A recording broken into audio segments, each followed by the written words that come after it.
And welcome, ladies and gentlemen, to the SG3 show, coming at you for the first time in a long time over the airwaves of Twitter and YouTube. As always, please make sure to hit that subscribe button. Apologies for the hair look and my guest in a little of a dark shadow today, but we got a good one here. For the first time in a long time, it's a football guy who I've actually had the pleasure of beefing with in our younger years, but now we cool.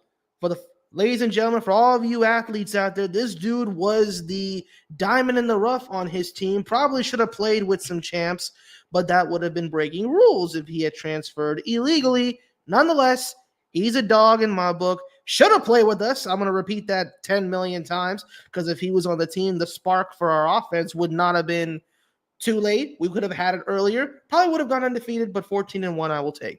From Chantilly High, the Spark Man, Korben Sparks. What's good, everybody? Thank you for having me on, brother. I really appreciate it. As always, great to have you. Please follow him on his social media. Instagram, he's got a lot of his old highlights there. He talks ball, and as you can see, he knows a little bit about sports with that Sixers jersey on. AI, baby. Representing Allen Iverson, a DMV alum, former Georgetown Hoya, led the Sixers to an upset one-game win over the LA Lakers. The only loss, if I'm not mistaken, of that postseason for the Lakers. Much to the chagrin of the media, they were hoping for a perfect record, but because it's LA bias, but I digress. Yeah, buddy. All right, Korben, so how's things been with you? Man, everything's well. Been back in the DMV area since last July. Helped my family renovate our house and then moved my grandparents down to Florida and everything. And looking to shoot back out to LA end of July, early August. You know, some big things still working out there. So it's great out there. But I do love the DMV area, and I always love to give back to the community, you know. Yeah, certainly your name is pretty prominent, particularly in the Chantilly era. Now, granted, the Chargers, we're going to get into that. That's pretty much what the show is. It's a little bit of a memory for us. Chargers football during your time had its moments, but it was definitely most definitely. It had a lot of great players. Sonny Romine from our freshman year, we saw him lead the team pretty well. There were other good athletes that used to play there. However, they may not have gotten a lot of them. Yeah, Ray Sean Smith, who ended up going to William & Mary. DeAndre Harris, who basically broke all the freshman records for the freshman team in the region/state, and then was a 3-year varsity starter. Fun fact about Ray Sean, his little brother, I played with him in CYA youth football, and then also travel basketball from like my 5th through 8th grade year. And he was on our team our freshman year. The only year that we actually beat Westfield was my freshman year. We went, 8-1 that year, 7-1. We only lost to Centerville at home. And then his sophomore year, he was going to be starting at corner opposite of his brother. And then long story short, he transferred to Oakton right after our preseason game. Out of nowhere, just transferred to Oakton. And that was a big shift because our defense was looking scary. Like, we had him all through our region camps. Because you were familiar with the region camps where like Briarwood. Yeah, I never played, but I'm familiar with them.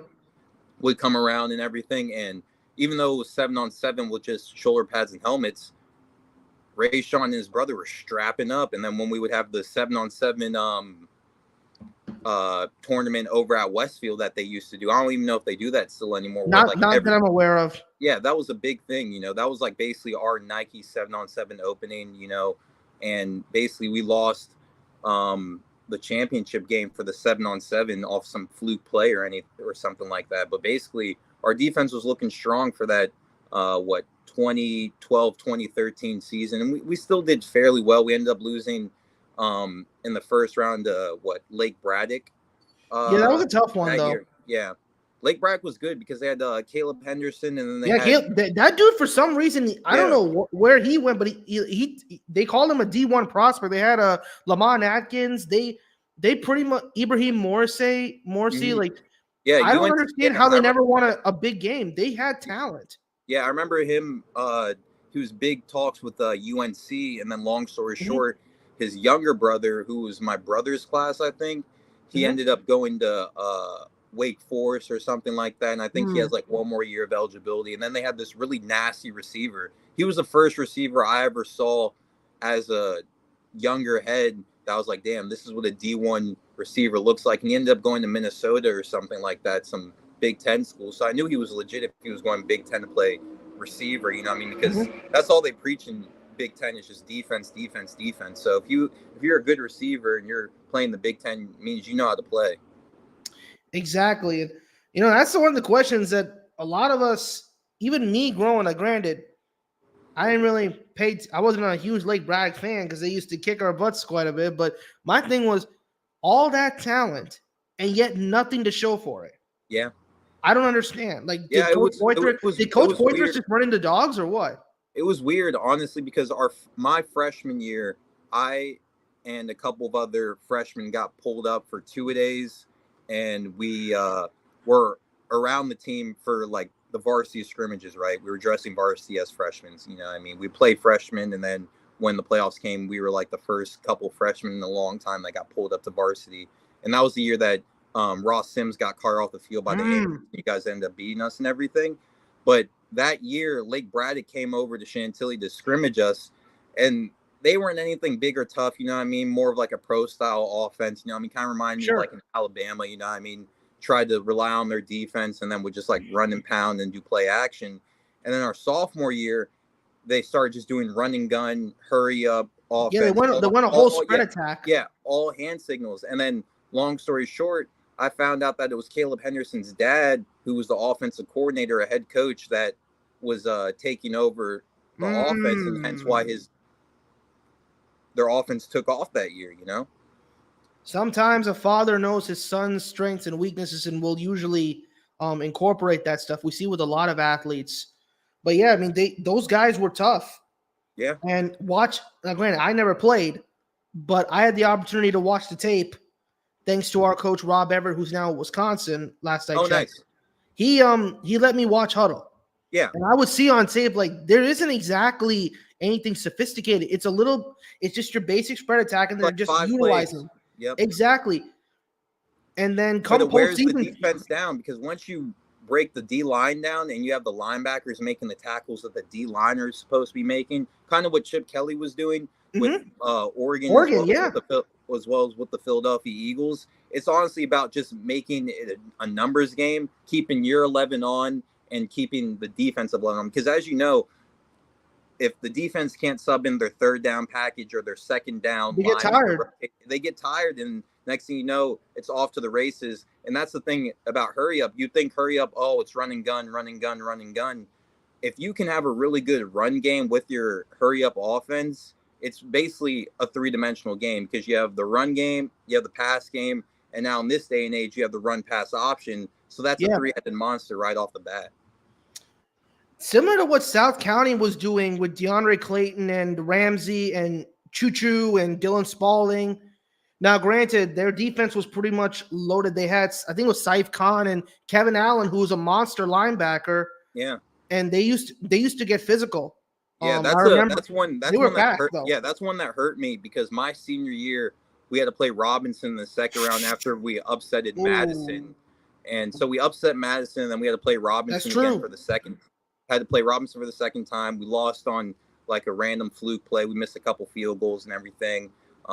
They won on like a trick play type thing. You know, I mean, they never passed the ball back in the day. They'd probably run it like 40, 50 times and throw the ball like 3 or 4 times. And one of the times they threw the ball, they threw a pick. So they ran this weird like slant pattern wheel route from the tight end or fullbacker type thing, and he was wide open in the end zone. And if we had won that game, we would have went to South County to play over Thanksgiving weekend at South County. Yeah, that would have been you guys there. And that would have been a hype game, because people were hyping up Dylan Spalding at the time. He ended up getting like all Met or something like that, because he was just mossing people left and right. And that year, and in my junior year, I was playing both ways as receiver and DB. So my assignment was going to be just lock them off like Richard Sherman, honestly. So I was kind of disappointed that I didn't have that matchup against him and everything. And I hope he's doing well right now and everything as well.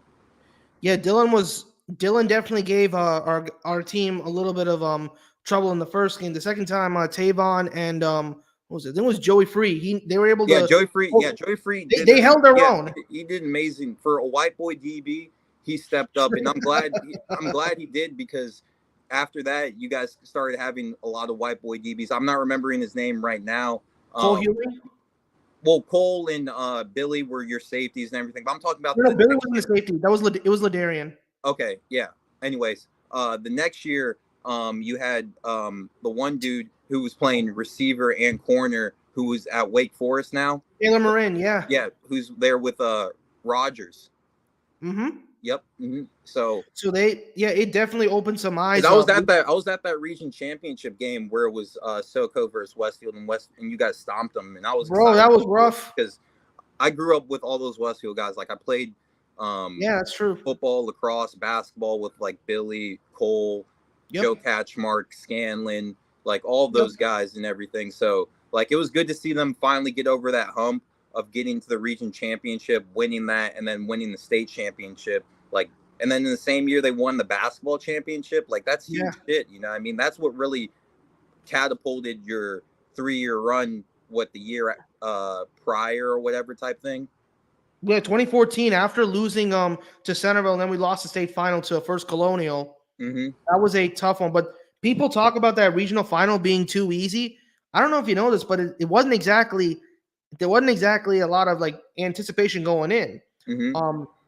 So in the parking lot prior to on the day of, we met the Dog Pound and a couple other guys met, and everyone had like blank posters because we were like, if we put something on this that says we win, it's not exactly going to look good because we'd already lost 4 in a row. And I told everybody, listen, there's no next week regardless.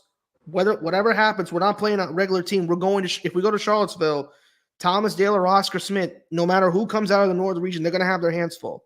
Yeah. And what was crazy was that the whole season you had Ramon at receiver and you had Scanlon at quarterback. Yeah, Ramon ended up moving to quarterback right when the state championship game happened. I remember watching on TV. I saw Scanlon being quarterback. I mean, Ramon being quarterback, and I'm like, damn, this is smart. You're literally doing what you guys used to do. My freshman year, you would have Billy at quarterback. You had Hank Johnson as your tall receiver, and the next thing you know, Scanlon and Hank both popped off for touchdowns off of just deep fades because Hank didn't score. Hank did not score that game. That was Tim Beard had 2 scores. Tim Beard had a score. He was a great dark horse running back. Yeah, Tim had a score early to start the game. Then Ramon had a quarterback run to get in there 14-0. They come back with 2 crazy touchdowns. T-Scan gets one right before the half. Ramon runs in for the 4th one. Yeah. And then Then they had that fumble recovery returning back. We'll get to that in just a second. Then overtime, Tim and Ramon exchanged back to back, and then ultimately we put the stop on that final play. Yeah, you guys won like 42 to something, or 49-42 in triple OT, man. It scared the hell out of everybody. Yeah, that was a great state game, and I don't know where you guys would have been if Ramon, we probably would have lost. Stayed at quarterback. I mean, I feel like they would have just sent the house on him, blitzing him and everything, because Scanlon's mobile and everything, but he's not speedy. No, he's a damn good player, but in terms of like the dual threat, I love the guy, but I wouldn't consider him a dual threat. I would just consider him a mobile, out of the pocket quarterback that can make it happen, But the man knew what he was doing. And matter of fact, going after we had put Ramon in against Braddock, as we were going to the game against SoCo, I sat in the car with Patrick Merikline. I don't know if you know who Patrick is. Yeah, I've heard of him. From the baseball. So we were on our way to SoCo. And I looked at him like, what happens if we win this game? I'm like, he says, dude, we go to states. What do you mean? Like, that's not what I mean. The fact of the matter is, if we win a championship on the road, is there something more important like for us? Because we've lost a lot of these at home. Like, do we feel a little bit more satisfaction on the road? Because we didn't know. And then when we drive into South County, like my mind's like, I have this glare on my face. I have shades on. I've got a glare. I think people have shown you images of me wearing shades as an immature, whatever. Yeah, so I'm walking in. I have this like stone cold look on my face. Locked in, of course. Yeah, and then we hand the tickets. We get in there at the Dog Pound. This girl, Lauren Chin, one of my best friends, she's up there with her friend. She comes and looks at me and says, "Do you know you got the plan?" I'm like, yeah, I'm going to give it to the guys. Let's go from there. Colin Fiala and Joe Catchmark, they're the dog pound leaders. They come up and ask, what you got for us? I said, the best thing we got to do is punch them up. There's no scheme or something. We got to get physical with them after what happened last time. You guys just ran the ball on them. I didn't even know Tim was supposed to start because we were supposed to have Dominique the entire season, but something happened during Labor Day weekend, and I ain't gonna get too much into that part. But yeah, that's how it was for this guy Marcus Trammell for us. He only played like 2 or 3 games for us and everything. We had a really good team that year, and that's the reason why he got shut down. Some stuff basically happened around like homecoming time and everything. Yeah, it was Labor Day, and I don't know who snitched on who, but it delivered a whole lot of problems. And then after we beat SoCo, the score was like 40-8. I looked at the score and I'm like, wait a second, we actually won this thing? Like, damn, we're going to UVA. Like, there is a state championship, and we have to make plans for next Saturday because a lot of parents were saying, okay, now they can come to these family events. Now they can focus on their schoolwork. Not so fast. We still got one more to go. Yep. And if like y'all Texas, don't want to show up like too bad. Texas. What's up? Like Texas, man. Texas football is big, the high school football. So dude, it's a religion. When a team's going to states, everything is scrapped. They start foundation up from the state game. Exactly. And what the week we were in states, you would think that teachers are focused on schoolwork. No, they ain't focused on schoolwork. Everybody's focused on going to Oscar Smith. I had people coming up to me, young guys, like, because they knew I was a football kind of guy. They say, do you know anything about Oscar Smith? Have you seen anything? I'm like, just go watch them against Centerville. They're a team in Chesapeake. Billy knew about them more than anybody because Johnny had played them with Mike Glennon years prior.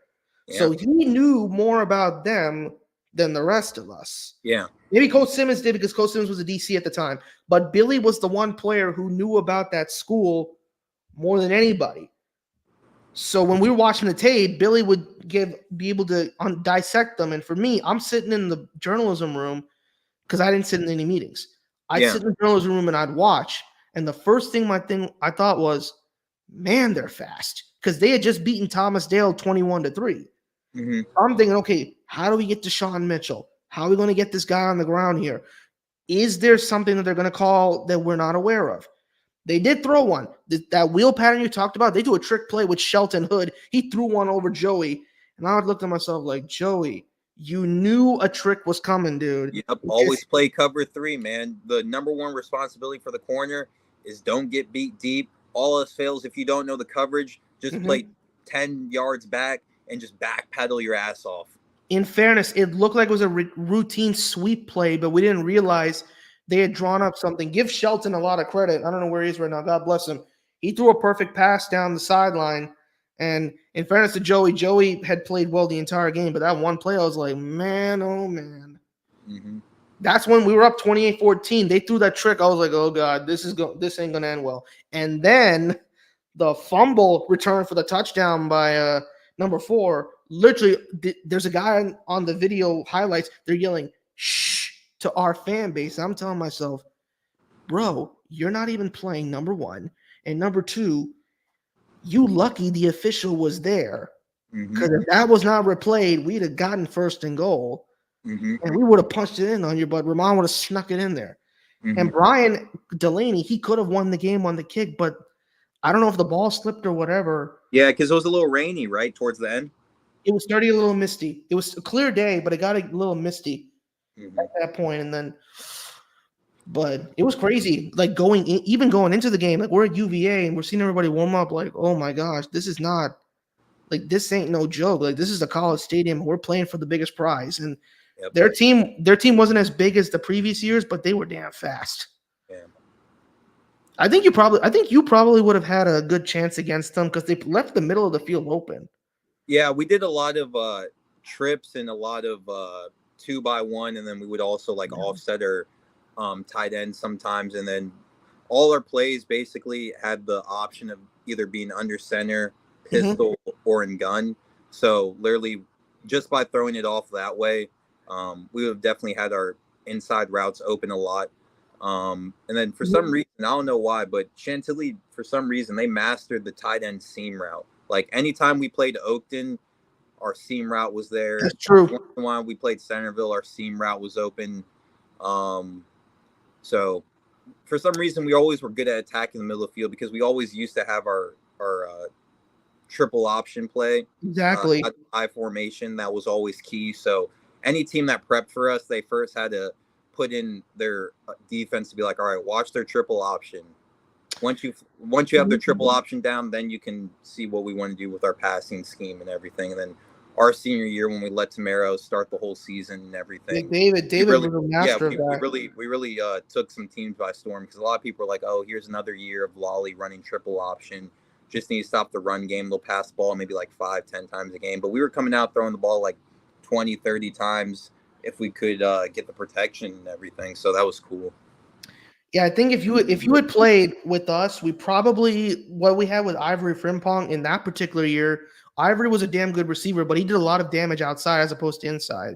Mm-hmm. Sean Ecker was the kind of the scrap dude inside to do his thing at that time. Yeah, he went to Army, right? Yeah, him and Sean, Ivory and Sean would later go on to be the outside, but inside we tried a lot of different guys there. Hank was obviously doing his thing, and but I think if you were in that, I think Ramon would have been have an easy time finding you. Yeah, I was just a safety blanket for Chantilly, so I definitely would have been just a safety blanket. You probably would have gotten a couple extra first downs. We would still run the dual threat, but I think because they were jamming up Oscar Smith. If people watch the tape, they were getting really physical.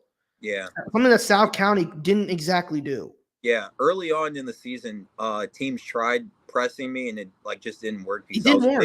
Even when we played you, it didn't work. Yeah, so I was a big body post fade guy, and then what you guys did, which was smart, was that you basically double covered me. You had your corner that was man to man on me. That was Tavon. That was Tavon's idea. Yeah, and then you had your safety over top after I had that long middle route, like I said, in the middle of the field. Ladarian, that was a huge deal for him. He knew what to do. And then after that, you guys just locked me off with two people like the Saints did against Calvin Johnson all those years back. Yep. And then Tamero just would look at me. He would see I was double covered, look back at his second and third read. Next thing you know, he's throwing the ball out of bounds. We didn't exactly turn the ball over that day. No, yeah, he was just taking the hits. You know, I mean, he wasn't going to throw INTs or anything. But David was too smart. David didn't throw any picks at him. Chris Leo, and give credit to Chris Leo and Lutz. They handled it. They put the pressure cooker inside, and then what was it? Jay, of course, was the main guy. Zach Jewell had his way, but Gabe Martin, one of our reserves, that's when we started to realize this dude could be like a situational rusher. He came with a purpose. Yeah, and the only thing I take back from that game is honestly just probably going to my coach and be like, yo, put me in the slot a little bit more, because I was playing outside every play. I love Joe Karen, but you probably would have given him a tough time. Yeah, I was either on the left side or the right side. You know what I mean? Either give me some quick slants or hitches or screens, or put me in the slot, or run our trips bunch where I set the bunch. So I'm the top guy on the line, and then we have the tight end on one side of me, and then we have Trayvon Montgomery on the outside. Trayvon, dude, that dude could fly. Oh, dude, when we played Centerville, I had 2 touchdowns. He had a touchdown and over 100 yards. I had 100 yards over that game too. Yeah, but, you and Trayvon, honestly, I wish y'all had played with us. We could have used some of that speed, particularly in the state final, because if Oscar Smith was running fast, we were like, I thought to myself, man, I love our dudes, but we need a little bit more speed if we're going to compete with these dudes. Yeah. But we know the rules. We know the rules. You can't transfer without proper paperwork and whatever. And we ain't trying to get into trouble with that. I even had dudes at Herndon. I'm like, that were seniors. Danny Costa, one of their better D tackles. Francis was an excellent O lineman. I was asking, hey, if y'all were fortunate, you should all come play here. But at the same time, it's like, I know, hey, you can't force them, but rules are rules. But if they lived in this area, they would have been dominant. I can live with that. Yeah. So 2 things really quick. Going back to Trayvon and everything. So against Centerville, we had like a simple play where basically he's on one side, I'm on the other side, and we both have 10-yard outs, and basically pre-read, Tamero just reads, all right, who's the soft corner? I'm just going to throw it to him. And like early on in the game, we just ran that basic play where it's basically an out route from me, an out route from Trey, and then our tight end just running like a hitch route or like a fly route, like a little curl route and whatever. And right away, I turn my head. I see Trey on the other side of the field catch the ball and just book it down the field. And I'm like, they didn't have their D1 dudes that year. And after that, they're like, God damn it, we have to cover both these guys the whole game. And it was pretty cool, you know what I mean? Because he had close to 1,000 yards, had close to 10 touchdowns, just like me. I was kind of pissed off that he didn't get first team district receiver with me. That didn't make sense to me. Yeah, because I got first team district receiver. Mm-hmm. I got second team corner. And then I think I got like honorable mention, like region or something like that. Didn't make All-Med or anything. But then I got into the All-American game, which was a blessing, you know what I mean? But then going back to what you were saying about the recruiting and everything, I remember when we had to play Briarwoods early in the year. And we went down to Briarwoods. And then I saw that they have townhouses literally across the street from Briarwoods. I'm like, okay, I see how these guys do. Because in Loudoun County, the rules are completely different. You're just allowed to transfer wherever you want to go to. And you have to know before the season begins. Yeah, you have to know before the season starts. And you don't need the proper paperwork of like, hey, there's like these certain classes that are my stipulations. And you have to have the addresses locked up and whatever. They're legit allowed to recruit over there. So I'm like, okay, I see what's going on. These coaches or these boosters are buying these townhouses for these families to come and live in these houses and everything. And next thing you know, they have a whole nother team coming in year after year. It's crazy. Just like Stonebridge probably started it, Briarwoods probably followed it, and everything like that. So. Maybe, but I don't recall Mickey Thompson doing anything crazy with that, though. At least from what I understand, I don't recall him doing anything like that. Yeah, I think the players were just coming to him. You know what I mean? Like maybe so. And if they're moving, that's their choice as long as they do it right. New kids that are coming into the Virginia area, either as like 8th graders or like 9th and 10th graders, like, all right, who are the best teams in Virginia? Of course, Chantilly isn't there. Westfield, yeah. Centerville, yeah. But they're like, okay, Loudoun County area, we have a little bit of money. Why not go to Stonebridge? You know what I mean? It's possible, but again, they did it the right way. Yeah, they did the right way, absolutely. And Briarwoods did the right way clearly and everything. And then out of nowhere, like Tuscarora popped up. Yeah, how the heck did that happen? The new Freedom popped up. Riverside popped up. You mean Freedom Woodbridge, right? Yeah. Yeah, man, that place now. Yeah, not the Freedom in South Riding. And then also like John Champ and everything. Because actually Mike Lawley's brother, my junior year, he took the offensive coordinator job at John Champ, and he was there with our receiver coach. And then my good friend Zach Burdick, who I played youth football with for CYA, he ended up being the quarterback for his junior and senior year. And I think they went to like the 3A state championship like their senior year, junior year. I think John Champ was in the finals, but I can't remember. Yeah, so that's good because that was like our bread and butter like offense that we were running my sophomore year when I was playing JV and playing varsity. Yeah, I remember you guys used to come, and the guys at Herndon that I talked to who played like flag football with me, Danny and Francis, I was like, man, I know we all live in Herndon, but my zone's Westfield, yours is Herndon. Kind of wish y'all were living in the same area as me. And they said, hey, we'll come watch you play, bro, but we're not doing anything crazy because first of all, we got other stuff to worry about. And same thing with you and Trayvon. I know you guys would have been great there, but hey, it is what it is. Yeah. Just imagine though, if we had y'all. I mean, it's not illegal to imagine if we had that speed. Like, Danny could have been in the D line kicking butt with Chris. Francis would have probably been a situational O lineman for like bigger guys.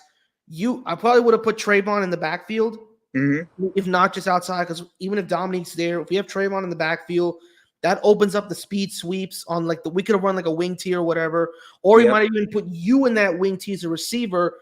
Couple of trick plays to go up and take a direct snap and run it. Like there could have been more plays we could have run there. Yeah, heck, anyone could have been quarterback. Could have even been me and my fat self. I probably would have had to step in, but I was horrible and I never turned in the paperwork on time. Yeah, because when I was was CYA football for all those years, like growing up and everything, I started out as running back and safety. Then I switched to after a couple of years, I switched to fullback and outside linebacker. And as I started getting like more tall and lengthy, my 8th grade year, they put me out at receiver and DB. So in high school, I moved to receiver and DB. But then they put me at kick return and they saw, oh, shit, he can actually like run over people and he runs the ball like a running back. So then every once in a while, they would just put me in our power formation and they would make me do tight jet sweeps, not all the way from the outside, but like right where the tight end is lined, and they would just go set, get the ball, go, and I would just like do that to like that sweep would have worked. Yeah, because in other teams, like even when you guys ran it, it gave us fits. I was on the broadcast. I was in the broadcast booth that senior night, and y'all were doing that stuff in the first. Like, granted, the commentary probably would have called it a little differently than I did back then, but knowing now, it's like, man, Chantilly, they should have been in more playoff games than what they were given. It was just a lot of unfortunate. Remember, Centerville had that team that went to, like, holy crap. Yeah, I mean, it was tough because back then the Concord District, you literally had to win 2 Concord District games, and you were in the playoffs. You know what I mean? So our 2 wins would usually, or 3 wins would come from Oakton, of course. We never lost to them. We would Herndon, of course, and then Robinson. You know what I mean? So that was a toss-up, though. Robinson was like a toss-up for a lot of people. For us, Robinson was only a fit our senior year just because we didn't have the O-line, D-line that we previously had our previous years. My junior year, we beat Oakton, we beat Robinson, and we lost to Herndon on our homecoming game on the last second, where their quarterback like did a giant Manziel scramble and threw a dart in the red zone. Our guys were laughing. My first thought was, how the hell did Kuchik scramble out of that thing? Yeah, it was just a nice little goal line, you know what I mean? Like, time is expiring type thing. And honest to God, for that game, we just didn't pass enough because my junior year, it was like a quarterback battle between Sidnor and Tamero. Tamero clearly could throw the ball better than Sidnor. Sidnor had the running capabilities, was able to run the ball. He was a good guy that was like keeping the team together collectively and everything. But it was just a tough decision for Lolly to make. And then going into our first Hayfield game, that playoff game, Tamero got in some good burn in the first quarter. And then, of course, Coach Lolly decided to run his old-fashioned triple option with Tamero, and he fucking snaps his fibula, whatever, gets carted off the field with one of the, inflatable. Yeah, I've seen that with Noah Kim actually a couple of years ago. I know. I remember. Yeah, he did that his senior year, right?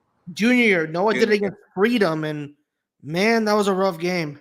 Yeah, that was a real rough game to watch. But anyway, what I don't understand is why they put David in on the triple option. Like, I never understood that. It was more because we had our passes predominantly still under center and everything, more like naked boots and everything like that, and play action. And of course, like the 3-step drop back where you can hit the quick slants, and like our play action would open up. So I understand where Lolly's concept was coming in. I have to keep it traditional, like show the run still, but there was no reason to run a triple option in a playoff game with Tamero to get our running backs and the fullbacks their touches. Like, we could have easily just called a traditional counter play, a traditional dive play or whatever, and kept the chains moving. But it was just him calling something that was so rhythm into his head. Like, instead of it being like, all right, 2nd and 6, instead of me running just a normal, just like 26 counter or 25 counter or something like that, or 25 lead or something like that, let me go with my triple option that can always hypothetically break it for 40, 50 yards if the pitch man is open, or they're not reading the pitch pull dive type of way, you know. But they were ready for it. Like, they saw the same. It was Georgia Tech, dude. If anyone in the school was watching Georgia Tech football, all they have to do is study a Georgia Tech game, and they get exactly what Chantilly was doing. Yeah, or like old-fashioned Navy versus Army, bro. That's how it felt. Oh, man, the wing bone. Yeah, the wing and the flex bone, absolutely. Yeah, that's how it felt my freshman and sophomore year. Like, all they were teaching us as young heads, as receiver, like, yo, you got to block. If you can't block, then you can't get on the field type thing. You know what I mean? Like, I could have easily been starting as a receiver at my sophomore year and everything, but they had the seniority, and like these guys like did their bleeding and blood for the 2 days and like were blockers and everything. So they just wanted blockers on the field. And then I got good runs every once in a while, like against South County my sophomore year.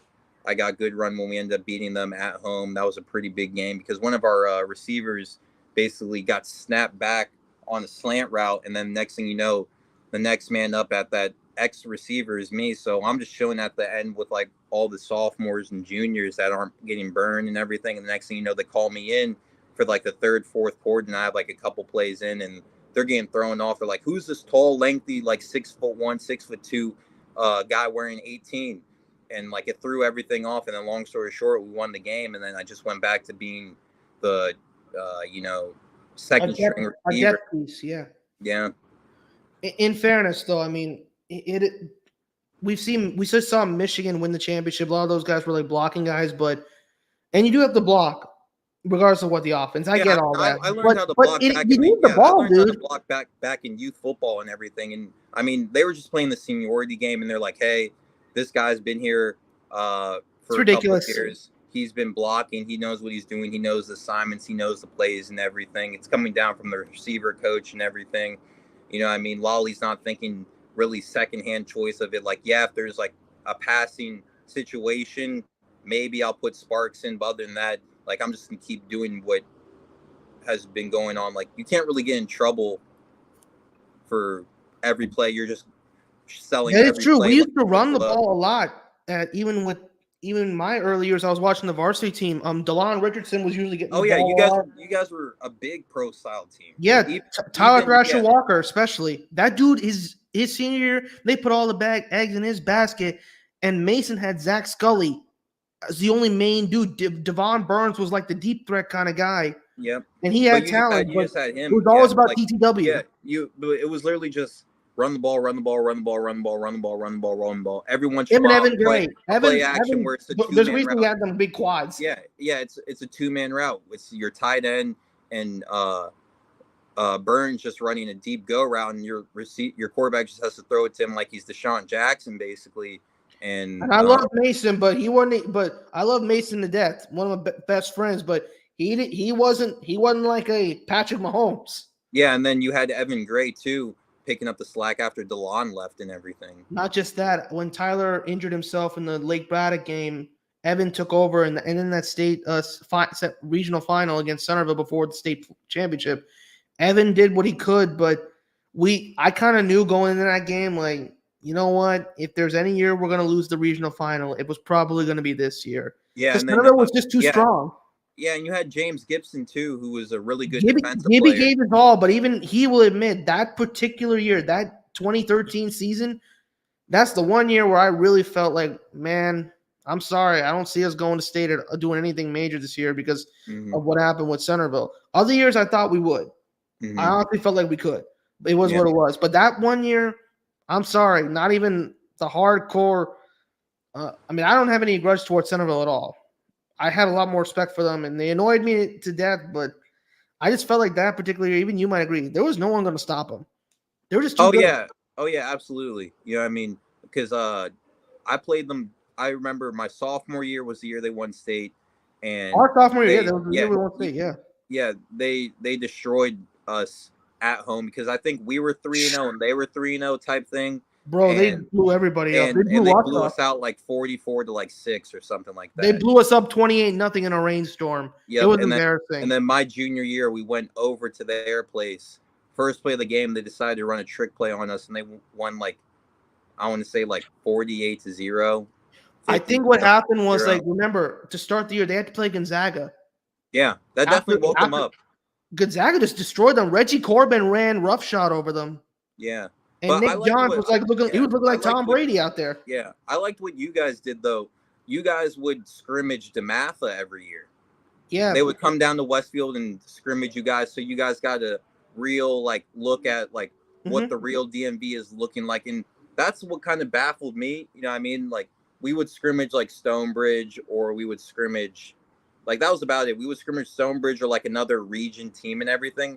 But even like my really good CYA coaches. Back in the day, we would go up to Maryland and play those Maryland boys. Like that was key. And that's what would wake us up. We would play on their dirt fields and everything. It'd be hot as hell in August, and that would wake us up to basically play against all the other youth teams and everything. And I was just like, because it's a good wake up call. It's a great competition early on the season. So I wish a lot more Fairfax County, Loudoun County teams took that risk of being like, hey, can we go scrimmage? Yeah, Dem and Quince Orchard. We got Dem and Quince. Yeah. We got DeMatha and Quince Orchard. And frankly, that our junior year, it paid off dividends when we had to play Centerville. Like that night game was the biggest game in years for us. Yeah. Like it was dangerous. It was first of all, it was raining going in, and literally our classmates, you can ask a couple of them, they were terrified because that was the biggest. We had just lost to Braddock early in the year. We lose to Centerville, it's going to be a nightmare. Yeah. We ended up winning with a stop on Xavier in overtime, but yeah, I remember it was like right at the 1 yard line basically, and they were basically like they ran the Wildcat. How ironic. Yeah, they should have just ran one of their normal plays or something like that, or a quarterback sneak. But because anytime, like I see this in the NFL too, like why are you going to put your team in the obsolete position where you're already starting your play from 5 yards back as opposed to starting it under center, number one, and number two, even if you are in the I formation, why aren't you scooting your running back or your fullback up another yard or two? You know what I mean? You're just making it easier for the D line. And it's pretty funny and ironic because a lot of teams stopped doing the quarterback sneak after Mahomes messed up his ankle that 1 year in the division playoffs. And then the Eagles took that play all the way to the Super Bowl and everything. And now there's teams that are like kind of getting back into the, because that's like a what if freak accident, like 1 in 100th play. Yeah, that wasn't even supposed to happen. And there's a lot of quarterbacks in the NFL that don't even know how to run a quarterback sneak correctly. Like you have to get just as low as your center. You can't be just saying set, hut, and then first motion's getting up and then going over. You have to stay low and low ride. You know what I mean? It's tough, dude. Even to this day, like I don't even understand. I'm watching some of the teams right now.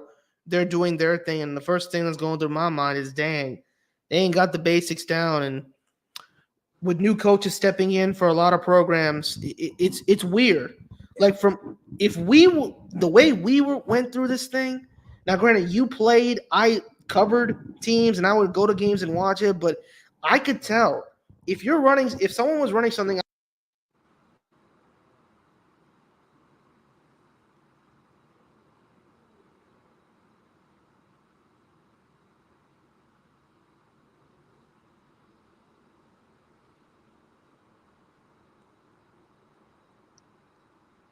I can't hear you.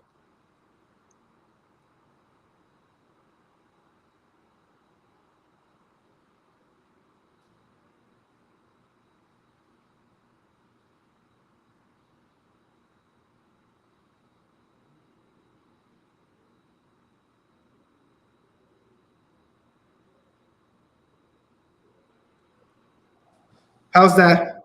Yeah, I can hear you now. All right, let's go with that. So it's like I would yell like, "Hey, split ends coming!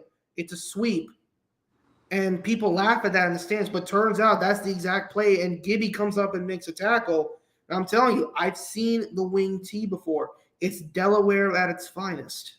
Yeah, exactly. You just have to look at the backs, and usually the tackle. College football comes out, not this new one. When the next year comes out with Delaware, people are going to see the Delaware wing T when they start if they play with it. Yeah, and the linebackers, all you have to read is the tackles because the tackles will always take you towards the play. That's what they taught us back in the day, like tackles and guards, because usually it's the tackle pull or the guard pull. So if you see the guard or the tackle pull, basically 9 times out of 10, that's where the ball is going. You know what I mean? Especially if you see the wing T motion that way and then you see the tackles pull. Okay, so the D-lines have to slant. The linebackers have to just go that way as well. The safeties just read the backfield and everything. But, it's just what the coaches are preaching for those Monday, Tuesday, Wednesdays when they're breaking down film and basically installing the other team's offense for the week ahead. Absolutely. Now, granted, those tackles during the championship year, they had Justin Skew, Kainoa O'Connor, Josh Smith, Greg Austin, and Brandon King. That's the 2013. 2014, I can't remember who their center was, but they still had Justin and Kainoa. They had Riley Newell. Riley was the center, yeah. Yeah. And then Andy Soon at guard. Ignacio was the tackle. Man, they still were the dogs until Ocean Lakes came in. But we found out Ocean Links was doing a whole bunch of violations prior to that stuff. Really? I know that. Their coach ended up getting suspended the first 3 games the following season because of some violation or whatever. But dude, they had this 6'3", 270-pound running back, Ocean Links, Jason Lewis, who went to Arizona State. Yeah, Arizona State. Yeah, I remember. Then they had Levante Taylor, who's one of the top corners. Who went to Florida State. He was the number 1 DB in Virginia, and I think in the country. Big flop. He flopped at Florida State. He didn't get anything. Took so much for being that kind of guy, but man, he was locking people down. He would have capitalized on NIL because he was one of those guys that had the big following. I think he was one of those guys that also would go to all those like 24/7 max prep, he went to all that camps. stuff. And I never really liked those because if you even look on my Max Preps 24/7 sports thing right now, it still shows me as a no-star unranked receiver DB because I never went to any of those camps and everything. And then I realized I'm like, these guys are getting evaluated and not helmets or shoulder pads. These guys are getting evaluated purely from just combine work. And that's why you see so many top 100 guys flop, or when they get to like All-American games, you can see right away, like, okay, these guys really aren't that good. And that's why in the NFL, you really don't see that many All-Americans from high school make it because they're picking the wrong cream of the crop. Or the talent evaluation is horrible. And it doesn't take, like, your job right now. You're not in any sport right now, are you? No, I'm just in talks with some NFL teams right now. Okay, like, are you trying to go into the NFL? Yeah. Okay, but you're not like a coach, or you're not like anything right now. But even you would know, like, the way that they're picking them. See, the problem is a lot of teams have relied on the flashy plays, the relative athletic score. I think you've probably seen that scale at some point. Yeah. They're relying too much on that thing. What does the tape say? What does the actual football tape say? You know what I mean? Yeah, and people don't do that. Yep, exactly. Because it's like literally receiver, DB, running back. Oh, I'm considered an athlete. Okay, so you're basically one of those kids that gets a play that's sculpted for you, or you have like 5 plays that are your plays that you have to actually know, and every other play you're either off the field or you're blocking, so you don't really know the full playbook basically. And then when you get to a college that wants you to know the full playbook, if you don't know the plays, you're not getting on the field. Like, we're not catering to you. Like, we have 3 other guys that are next man up that are either fighting for scholarships or have scholarships just like you, and we're not going to play you just because you were catered and like basically held hands with your head coach all through your high school years because you were the fastest guy on the field. And even in college, the babying, there are some that will do that in college, but it's not like what they do in high school. And in fairness, at the high school, you're a little bit of younger age, you get a little bit more protection. But what do we know? I mean, hell, we were part, like, now granted, again, to all the folks that I never played, but our schools, that Concord district, we didn't play. And give Herndon credit. Herndon may not have been like a big name, but you started to take him serious.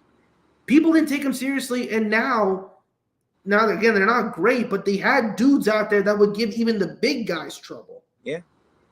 This dude, Danny Kosa, he gave our whole deep interior guys a whole lot of problems. Yeah. Only Rodrigo could have blocked him. Everybody else, he was giving fits. Yeah. Like, I looked at it as SEC football after my years going, just because everyone had athletes, everyone had big men, everyone was prepping from freshman year up or 8th grade up, basically. And like, I know how serious it was for Chantilly. Like, there was good players that quit after their freshman or sophomore year because they couldn't take the smoke of Lolly.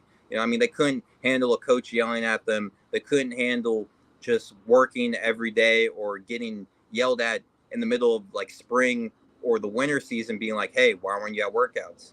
Why weren't you at workouts? Coaches take note of that. And the only reason Coach Lolly was like that is because he actually played football at Notre Dame and he was coached under Lou Holtz. So like, what he was working for was that type of championship pedigree. Granted, every year with him as my head coach for varsity, besides my freshman year, we went 5-5, 5-5, 5-5. And those 3 5-5 years minus the 6-4 year, 7-3 year where we lost to Westfield in the second round or whatever, we would win our first playoff game away, and then we would lose our second game away.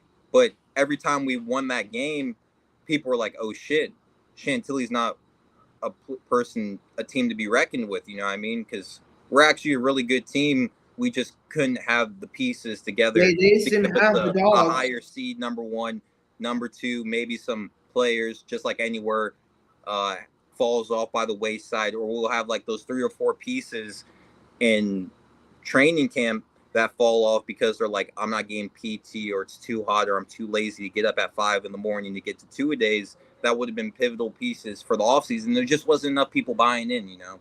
Like, people weren't buying in to what he was saying. And long story short, I'm glad that I stayed at Chantilly for my 4 years, honestly. I mean, I got to be an All-American out of it. I had great friendships all the way through my freshman to senior year. I had great teachers and everything. And look at me now. I'm living my life in LA, making music, acting, and I still have the opportunity to play in the NFL. So I'm very excited for what they brought to me, you know? Yep, and I'm not in any sport or whatever, but I'm still writing stuff, got my shows going, and living a normal life, covering stuff here in Fairfax County. So yeah, in a way, it's worked out for a lot of us. But yeah, now, granted, outside of football, high school is a little bit annoying at times. Yeah, people, absolutely, bro. But in fairness, sports, I think those years it kind of helped. It definitely did. Like, one thing about the Concord district, I know, like, because I stopped playing basketball for Chantilly my sophomore year. I basically just did a boycott with all my international friends because they weren't getting the love they needed and everything like that. And parents were paying the coaches for like boosters and everything like that. And kids that went there previous years, they were getting their playing time just because their last name and everything. And long story short, I was able to go to the Chantilly High School basketball games and support my guys that I would clearly be on the court with them, but I was having a great time in the student section, or I was going to the women's sports games. Like, I was going to field hockey games, I was going to soccer games. I was definitely going to the baseball games when I didn't have lacrosse going on and everything. And that's the cool thing about the Concord district. Like, we all show love to all the sports, and it'd be so funny, like on a random Wednesday or something, or a Tuesday, we're just all showing up for the purple platoon, and we're just getting rowdy like it's a football game, and we have like a great turnout of like 40-50 of us, or even like 60-70 for us for like a playoff game and everything. And because I knew they were giving back for those football games and everything, you know what I mean? Exactly. So I was like, why not give back for the other sports, you know? Yep. And even like granted, Robinson and Herndon have moved on, and it's now South Lakes and James Madison. But let me tell you something right now: those communities, they will show up for their players. We went to James. You have seen James Madison. I've been to South Lakes games in recent times. Man, they show up for those people. Yeah, it is hard. It is hardcore. Even when South Lakes was bad on the road, maybe they didn't get that much support because of travel or whatever. But their home games, and now when they're on the road, these coaches have turned their programs around. Was it Coach? Who's the coach of South Lakes? I think it was Coach Taylor. Yeah, so, I don't remember. Just like Langley. But Coach Counts at Madison, he's turned it around big time. Yeah, Langley had great student sections too. I remember going to Madison our senior year when we had that playoff game. They were like the 4 seed. We were like the 12 seed or something like that. And I just remember like the purple platoon came out for a normal whiteout and everything. Like, we had a good turnout. And then Madison, their whole side was just filled. And it just felt great to just beat them, and then beat them by like the way we beat them. Like, the whole fourth quarter was ours, you know what I mean? And we slowly made that turn into the second half. And like, it was just cool, you know what I mean? Seeing all those just people just kind of just distraught, like, damn, our 1 year where we actually have a good team, where we're a high seed and everything, have a nice breeze playoff bracket, we get stumped down the first round by a team that's always been in the playoffs.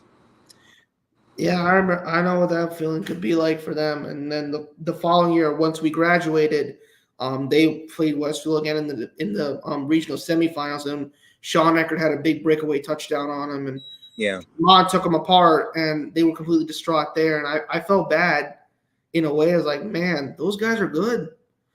And then, of course, their coach. And you guys were better.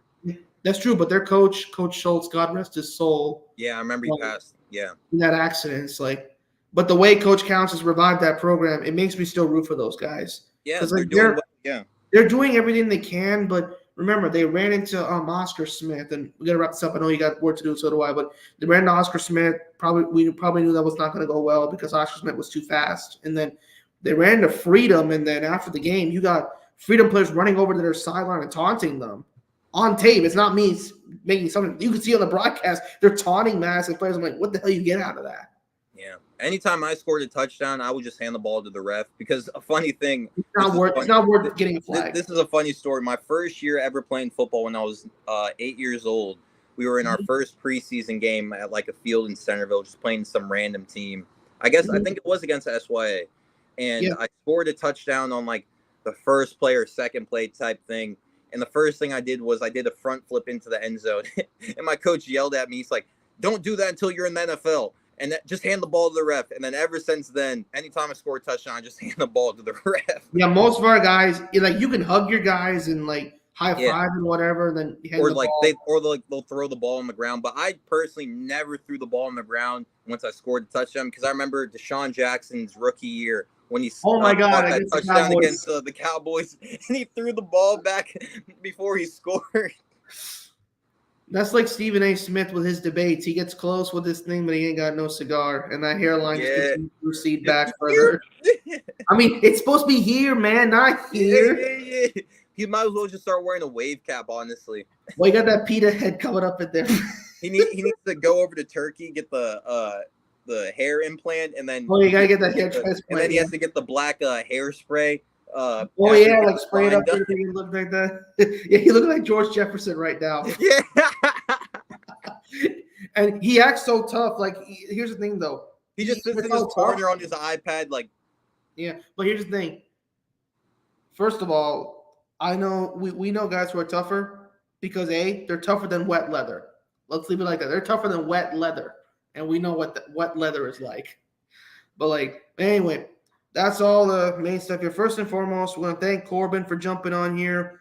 We'll talk. Both of us will talk a little bit after the show airs, and we'll stop the broadcast. But again, thank you guys so much for watching. Korben Sparks, ladies and gentlemen. As always, please hit the subscribe button down below. Find him on social media. He'll probably put this out there at some point. And as always, this is the SGIII podcast. Thank you guys so much for watching. Korben, stick around for just a moment here as we wrap it up. And we'll catch you guys next time. So again, thanks so much for watching. Peace out, everybody.